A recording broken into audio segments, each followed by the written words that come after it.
Bonjour à tous, bienvenue sur ce making of pour Multivers, mon deuxième album. Je précise que tout est tourné d'un coup, c'est pour ça que j'ai le même t-shirt, je vous rassure, je me lave, d'accord? Je vous rassure. Donc Multivers, c'est un album qui est très particulier, c'est-à-dire c'est l'album qui a le plus de titres, hors Diva, qui n'est pas vraiment un album, je parle de l'album vraiment de la mainline, donc vraiment de Lendemain, Multivers, Tu me paies ce que tu veux, Afterlife et Signature. Donc voilà, c'est le projet qui a le plus de titres, et c'est le projet qui, je pense, est le plus, comment dire, personnel. Genre, c'est le titre, c'est le projet qui, à cause d'événements de la vraie vie, a été vraiment changé de A à Z. C'était un projet qui, à la base, ne devait contenir que 9 ou 10 titres. Et suite à des événements qui sont arrivés durant la confection de ce projet, eh bien, on a rajouté quasiment 8, quoi. Enfin, 7 ou 8, quoi. Et, heu et voilà, vous allez vite comprendre pourquoi, je vous expliquerai durant, du coup, la rétrospective des chansons. Ce qu'il faut savoir avec Multivers, c'est qu'à toute base, il s'appelait pas du tout comme ça le morceau, enfin le projet. Le projet s'appelait Avenir, à toute base, ça s'appelait Avenir, parce que le son Multivers a été fait à toute fin quasiment. C'était l'un des derniers qui a été fait, parce que de base, le projet, ça devait être ultra feel good, ultra genre wouh, wouh, wouh, wouh, tu vois? On s'éclate et tout. Et vous allez vite comprendre que l'éclate a vite été mise de côté. Voilà, je vous rassure, ça s'est passé il y a 3 ans maintenant. Il n'y a pas de problème, on peut en parler, il n'y a aucun souci. Voilà, mais moi je vais en parler très librement, comme ça. Il ne faudra pas être choc-barre. C'est normal.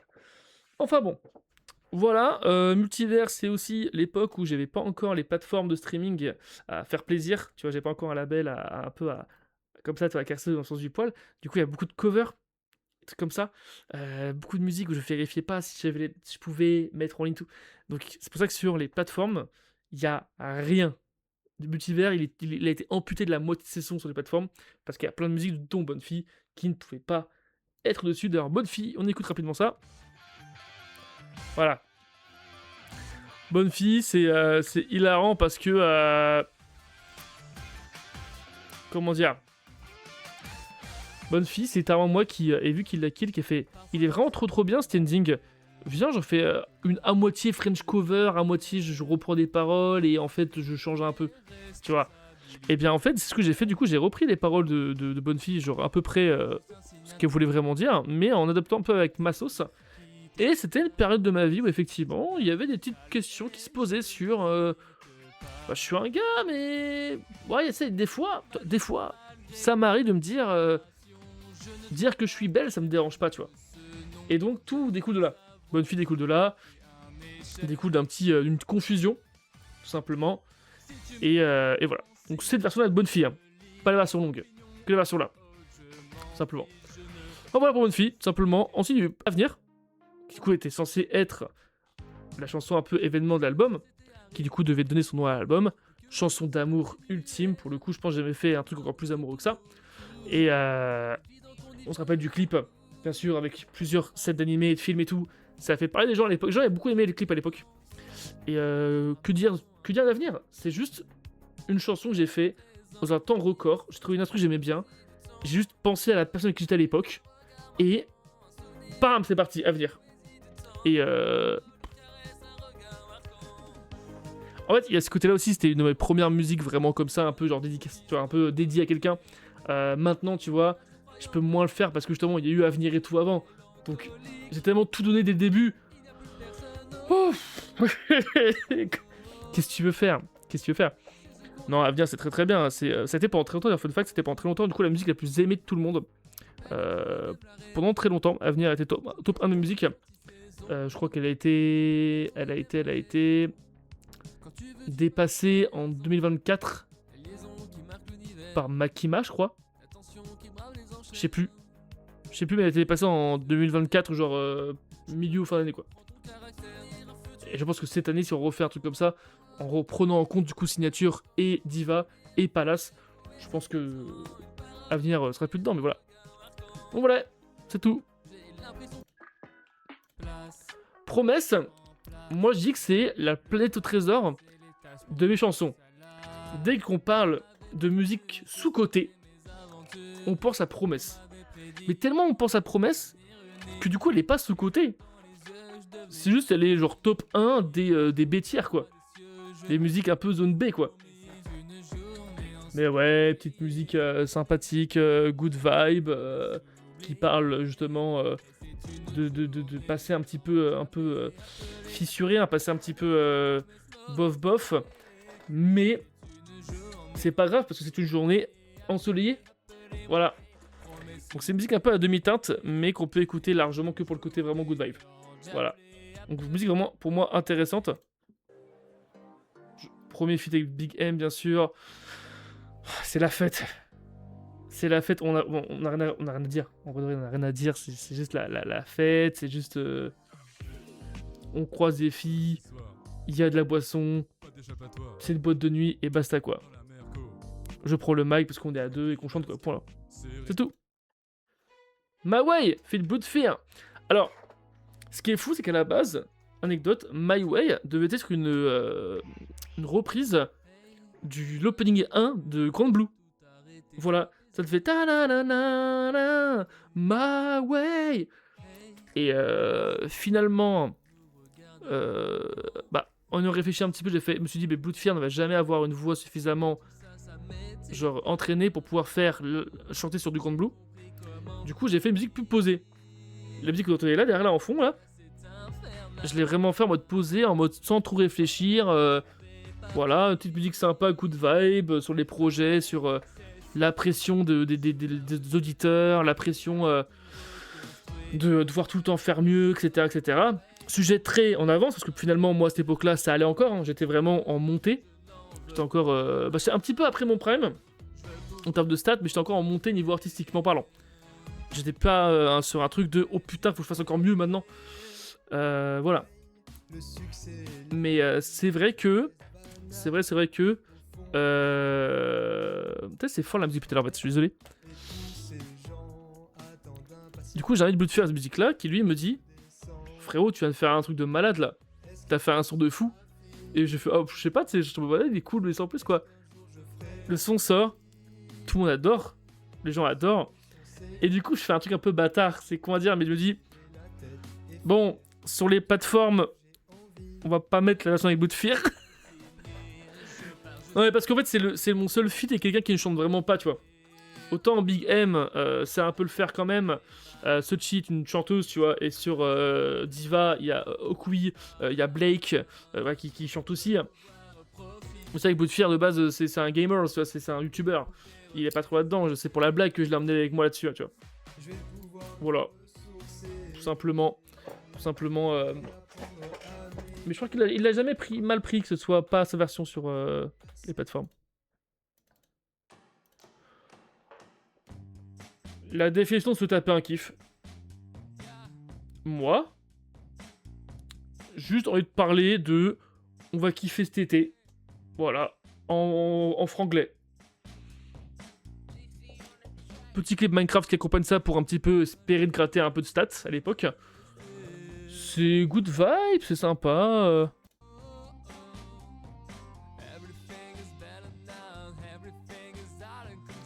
Et Out of Control qui est devenu un mème par la suite, un an après. Un mème dans la commu Valoria. Ce qui est un peu drôle, qui a d'ailleurs donné un rôle en The Boys League appelé OF Control, qui... Out of Control du coup. Voilà. Mais bon. Rien de trop à dire sur la chanson, juste elle est sympa. Le thème c'est littéralement juste... On va kiffer cet été. Et parce qu'il faut des chansons comme ça aussi. Hein. Il en faut des chansons calmes comme ça. Pleine Lune, c'est drôle parce que elle aurait pu sortir encore plus tard que Multivers. Pour expliquer un petit peu, Multivers est donc sorti en... Je suis con quoi, attends. J'ai des choses à faire comme déconnecter. Besoin de balancer 2-3 vérités, des raisons de décamper. J'aimerais juste la... Oh, j'ai un doute. J'ai un creux.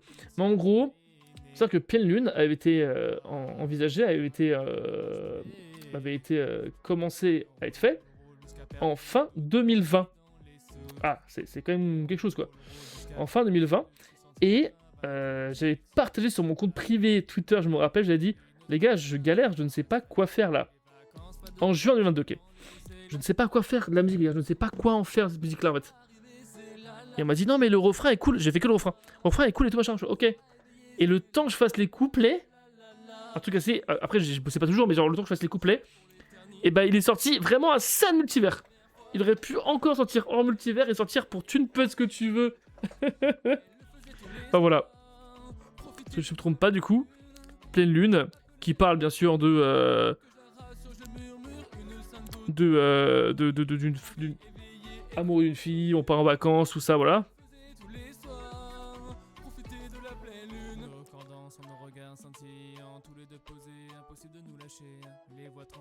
Ah, mais pas du tout en fait. Elle est sortie un an en multivers. Ok, bah oh. Moi, quand je fais de la mise d'information. Ah voilà. Ah. Trouver le chemin qui n'est plus écoutable maintenant, je crois. Elle a été strike partout. Bon alors, Trouver le chemin, c'est une triple chanson. C'est à la fois une musique que j'avais fait pour justement la même amoureuse de l'époque tout le temps, hein, la même. Et à la fois la Lovisor VHC, musique. Et à la fois, je me suis dit, ça ferait un super titre pour l'album. Donc ça fait un super titre, effectivement. C'est un des meilleurs. C'est une cover, malheureusement, à l'époque, j'avais pas pensé au... Putain, aux plateformes, voilà. Enfin.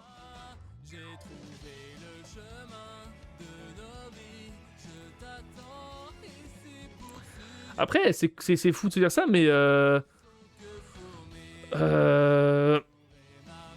suis con, quoi. J'arrive pas à parler, c'est horrible, excusez-moi. La musique là, elle a beau avoir été du coup rapidement restituée, enfin en mode genre vraiment dédiée par YouTube, c'est quand même resté une des musiques les plus emblématiques de ma carrière. Pour le coup, les gens la connaissent. Quand j'en refais des reprises comme au concert Palace en mode retrouver le chemin, les gens connaissent, ils font oh cool, tu vois. C'est pas voilà, c'est pas une promesse quoi, c'est pas promesse. Et donc ça parle évidemment, bah ça fait référence à l'Ovisoire, ça parle du daron de Chirogane, ça parle du l'UHC aussi avec le si on reste à côté machin, on pourra peut-être les terrasser.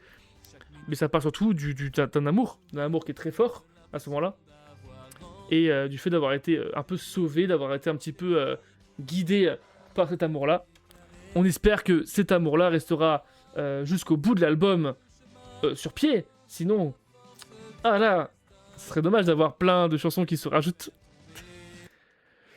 Parcourir le monde, c'est la première musique qui parle d'un thème un petit peu qui est revenu plusieurs fois après. Quand j'étais plus jeune, j'avais une amourette qui s'est terminée sur un drame, malheureusement sur un drame. Et donc Parcourir le monde parle de ça, justement, parle de cet enterrement que je n'ai pas pu aller voir malheureusement. Cette personne-là, du coup. Et voilà. C'est une musique sur ce drame-là. C'était un petit peu implicite sur le moment. Beaucoup de gens n'avaient pas forcément compris la musique. Il était un peu en mode, c'est bizarre ton histoire, je comprends pas trop.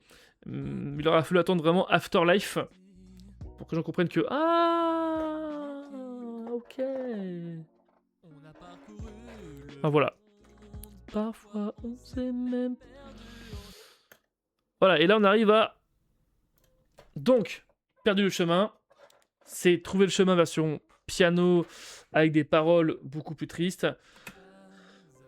Parce que c'est malheureusement la séparation avec la personne pourtant à qui j'ai fait Avenir, etc. juste avant. Séparation qui a eu lieu en pleine confection de l'album du coup. Et c'est de là que va découler quasiment la totalité des morceaux que vous allez entendre après. Pas tous, parce que j'ai pas voulu faire non plus une streak de musique triste. Pas tous, mais l'album pour moi est divisé en deux parties. Parcourir le monde est la moitié. Et il y a la partie joyeuse et la partie triste. Voilà.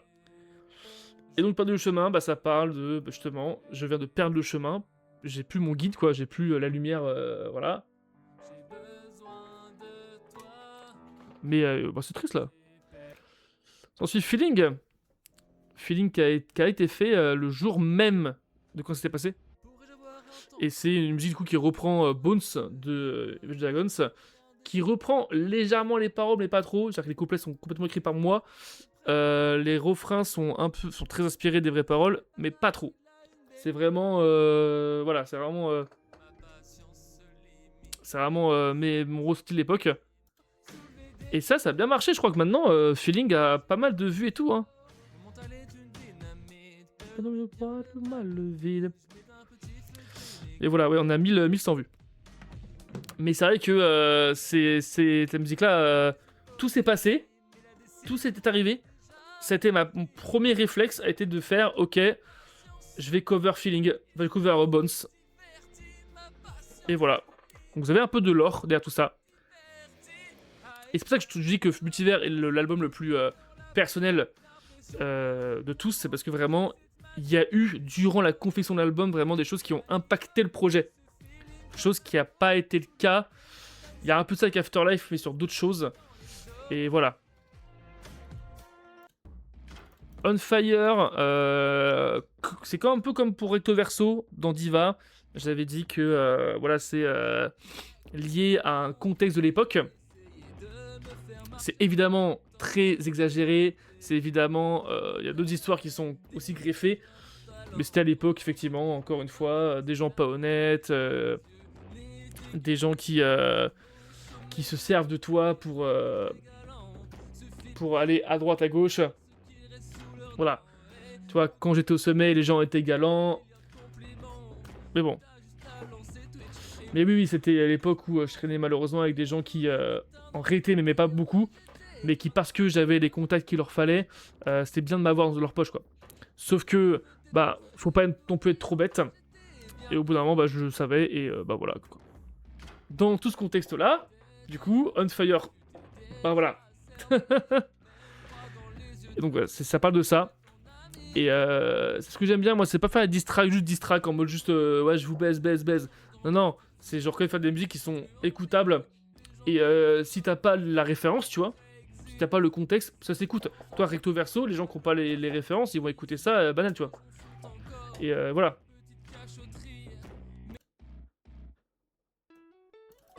Ah, lendemain 2. Non, Rejeunesse, c'est à la fois un message à l'époque à un pote à moi, à la fois un message pour moi-même aussi, parce qu'elle a été faite du coup avant toutes les histoires, donc j'étais encore avec celle que j'aimais avant.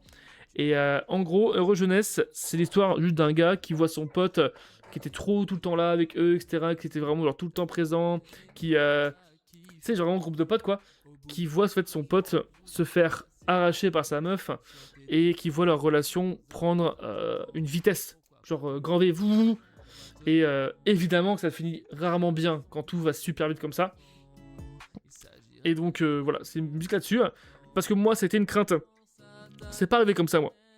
Mais en gros, c'était une crainte dans ma relation d'avant. La relation actuelle de la musique là, plutôt. Faut suivre. Hein. C'était un truc qui m'inquiétait moi, donc j'ai fait une musique là-dessus. Mais qui arrivait en plus à un pote à moi à côté. Hein, tu vois. Je vois aussi mon pote à côté qui, lui, pour le coup, elle est vraiment à 1000 km/h. Et spoiler, l'un pour l'autre, ça a pas bien fini. Tout simplement. Et c'est le lendemain 2 parce que c'est à peu près la même instru. Et il y a complètement des paroles genre. Donc il faut que le beatmaker, du coup, lui-même soit autoréférencé. Ah, voilà.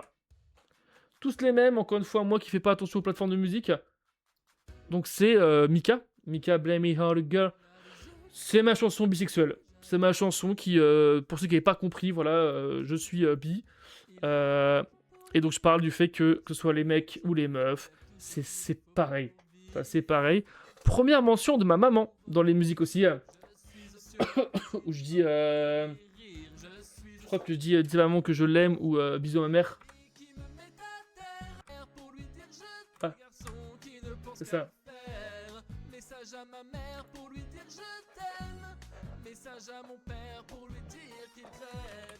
Très bonne musique.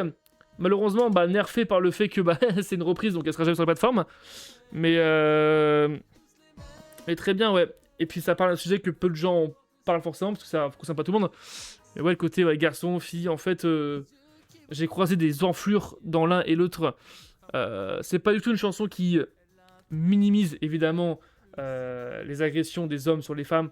Pas du tout. Qui fait genre, nous aussi on souffre. Non, non, c'est pas ça. Puisqu'en gros, il a des cons partout.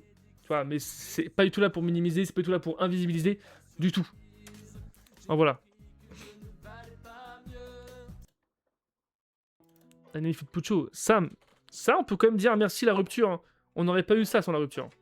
Donc Puccio qui fait son arrivée, c'est un pote à moi à l'époque, qui jouait à Rocket League et tout, et qui un jour me fait « Oh, moi je rappe, au fait. » Tu rappes?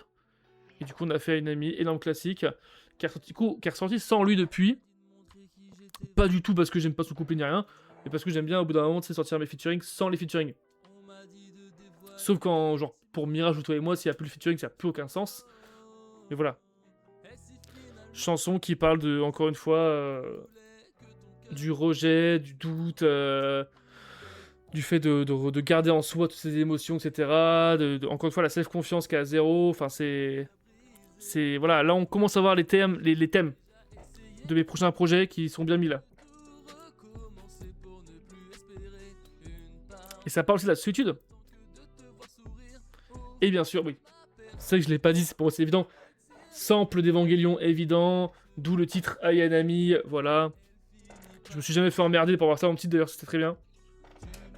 Enfin voilà, énorme classique, les gens ont adoré. Multivers. Multivers, son qui a été fait quelques jours après justement la rupture. Que j'ai fait écouter mes potes en mode ouais les gars, j'ai fait un peu ça sous l'émotion, je sais pas si c'est bien ou pas. Et ils m'ont tous ri en mode frérot. Très bien. En gros, pour l'histoire, j'étais tellement dans le mal que c'est la première fois que j'allais pas voir un film du MCU au cinéma. C'est-à-dire, il n'y a pas de rapport. Du coup, j'ai comme un con. Parce que du coup, je pouvais pas sortir de chez moi, j'étais vraiment au fond. Du coup, ce que j'ai fait, c'est que je suis allé mater une version de ces films au cinéma comme de la merde là. Je suis allé mater ça comme ça. Et du coup, j'ai vu le film d'une façon à chier. Mais j'ai retenu la phrase du je t'aime dans tous les univers. Que du coup, Strange dit à Madame. Oh, j'ai oublié son nom. Et j'ai adoré cette phrase-là et ça m'a inspiré Multivers. Et je me suis dit, bah, en fait, c'est carrément ça. Je suis carrément d'accord, c'est carrément mon cas aussi, quoi. Et du coup, ça m'a inspiré la musique-là. Et en plus, je drop, du coup, une citation que moi, je dis dans ma vie depuis très souvent, c'est en faisant des faux pas qu'on crée de nouvelles danses. Citation que j'avais, du coup, dit pour la première fois avec cette fille-là. Voilà. Donc, en fait, cet album est vraiment centré là-dessus. Hein. C'est vraiment, voilà. Et ensuite, nous avons un titre caché. Tellement qu'il n'est pas, il est pas inscrit, voilà. Donc Lettre qui, tout comme pour Ce son n'est pas fait pour tout le monde, c'est un son qui fait peur, mais ça reste, c'est pas de la fiction, mais ça reste, voilà, c'est juste du mental, j'avais le mental qui était à zéro. C'était histoire de dire, voilà, c'est pas arrivé évidemment, mais c'est une musique, en fait, c'est une musique qui parle avant toute chose de, bah voilà, on m'a jamais demandé mon avis pour vivre, tout simplement. Je viens de vivre un truc un peu traumatique. Bah flemme et du coup je pars quoi. Si je suis là ou pas avec du coup bah non. Mais voilà, c'est une musique là-dessus, une musique sur le fait de bah voilà, de vous décevoir, mais en fait moi j'avais rien demandé en fait. J'avais rien demandé de tout ça. Voilà, on m'a fait naître et puis merde quoi. C'était un peu le mindset de l'époque. Mais contrairement du coup au nouveau son sur Dival, il y a pas de ah en fait non. C'était le seul truc qui a du coup a pu faire peur aux gens à l'époque. Et voilà. Du coup Lettre qui est une façon de finir l'album un peu je peux concevoir que c'est pas forcément le meilleur truc. Et bon voilà. Donc c'est Multivers, projet très complet, très complet. Sûrement l'un des meilleurs, le plus authentique c'est sûr, le plus personnel c'est sûr. Voilà, donc je me doute que la vidéo était pas forcément, le making of est pas forcément le plus simple à digérer parce que très introspective, donc peut-être l'impression de peut-être trop, tu vois, d'être trop proche là, tu vois. Je peux comprendre que c'est comme ça. Après, c'est des choses qui justement pour mieux comprendre l'album, c'est cool d'avoir ces informations là. Enfin voilà. C'est du coup le petit making of de Multivers. J'espère que ça vous aura plu et on se retrouve du coup prochainement, dans sûrement une petite demi-heure, pour le making of de Tu ne peux ce que tu veux. Allez, tchou tchou.